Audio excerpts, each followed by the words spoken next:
Why do presidents choose the vice presidential candidates that they do?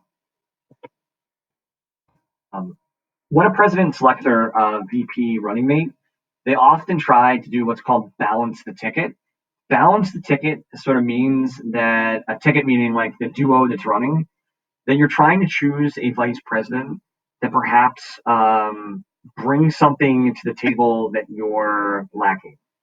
So, for example, the 2008 presidential election is a great example when John McCain on the left, the Republican candidate, chose Sarah Palin, governor of Alaska, as his running mate, and Barack Obama, the Democratic candidate, who chose Joe Biden as his running mate.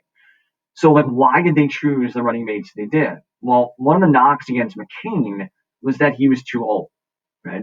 So he chose someone that was considerably younger, albeit less experienced, but definitely like younger, and maybe could appeal to a younger demographic.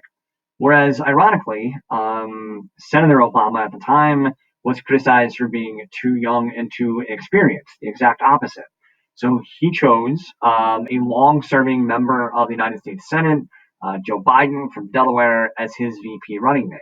So they were using the selection of their vice president to maybe compensate for some of the weaknesses that they had. Another great example is the person at the bottom. That's Andrew Johnson. Andrew Johnson was selected as Abraham Lincoln's vice presidential running mate in 1864. He was not Lincoln's original vice president. When Lincoln was elected from 1860 to 1864, he had a different vice president. Um, though we look at Abraham Lincoln today as one of the best presidents, he was criticized by many of his contemporaries. The Civil War, thought was going to last only for a matter of months, was lasting for years. People weren't happy. So there was some fear that Lincoln wouldn't get reelected. So one of the desperate measures he took is that he put Andrew Johnson on the ticket with him for his reelection bid. The unique thing about Andrew Johnson was that Johnson actually was a Democrat. Lincoln was a Republican. So this is really balancing the ticket. This made many Republicans nervous. Lincoln did it anyway, and you know how the story ends. Abraham Lincoln ends up being assassinated in the second term, and the Republicans lose control of the presidency, and Johnson takes over. They're so frustrated. It's one of the reasons why Johnson's impeached. So again, balancing the ticket is using your VP to compensate for some of your weaknesses. So what are the actual jobs of the vice president? Well, we already talked about it. The VP is the first in order of presidential succession. So if something happens to the president, the VP takes over. The vice president is the actual president of the Senate, as we mentioned in the Congress chapter.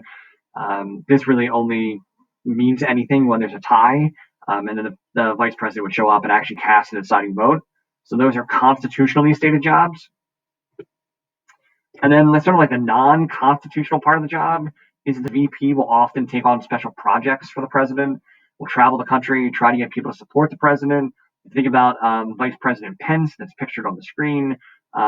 He took over the coronavirus task force in March of 2020. And again, part of the job of the vice president is to rally support for the president. The two constitutionally stated jobs of the president are presidential succession and being president of the Senate and voting in the case of a tie.